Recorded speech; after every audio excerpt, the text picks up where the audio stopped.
ভাই এখানে দেখতেছেন আমার ফোনের ডিসপ্লের মধ্যে আমার নিজের নামটা লিখে সেট করে নিয়েছি। তো ভাই আপনার ফোনের ডিসপ্লের মধ্যে যদি আপনার নিজের নামটা লিখে সেট করে রাখতে চান তাহলেও রাখতে পারবেন।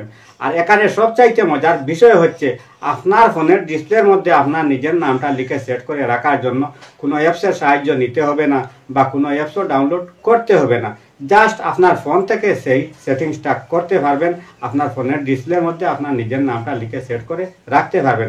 তো ভাই আপনার ফোনের ডিসপ্লের মধ্যে আপনার নিজের নামটা কিভাবে লিখে সেট করে রাখবেন আমার এই ভিডিওতে দেখিয়ে দেবো। ভিডিওটা শেষ পর্যন্ত কন্টিনিউ করবেন। শুরুতে আপনার ফোনের যে এই সেটিংস আছে এই সেটিংসটা আপনি ওপেন করবেন। তো সেটিংস ওপেন করার পর এখান থেকে স্ক্রল ডাউন করে নিচের দিকে আসবেন। তো নিচের দিকে আসলে এখানে আপনি একটা অপশন লেখা দেখতে পারবেন লক স্ক্রিন। তো আপনার যে কোনো ধরনের ফোন হোক এই লক স্ক্রিনটা আপনি খুঁজে বের করবেন। তো বের করার পর এই লক স্ক্রিনের মধ্যে আপনি একটা ক্লিক করবেন। তো ক্লিক করে দেওয়ার পর স্ক্রল ডাউন করে সামান্য নিচে আসবেন। তো নিচে আসলে এখানে আরেকটা অপশন আপনি লেখা দেখতে পাবেন লক স্ক্রিন ক্লক ফরম্যাট, এটার উপরে একটা ক্লিক করবেন।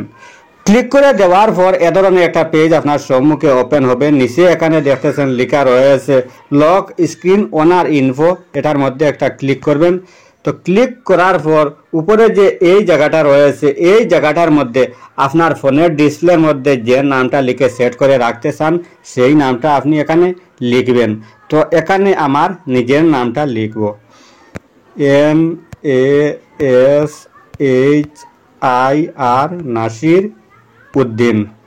তো এখানে দেখতেছেন আমার নিজের নামটা আমি লিখে নিয়েছি। নিচে যে একটা বটন রয়েছে এই বটনটা আমি এখান থেকে অন করব। তো অন করে দেওয়ার পর নিচে এখানে রয়েছে ওকে, আমি এখান থেকে ওকে করে দেব। তো ওকে করে দেওয়ার সাথে সাথে উপরে এখানে দেখতেছেন এই যে টাইম এবং ডেট রয়েছে এটার নিচে এই ডিসপ্লের মধ্যে আমার নিজের নামটা সেট হয়ে গেছে।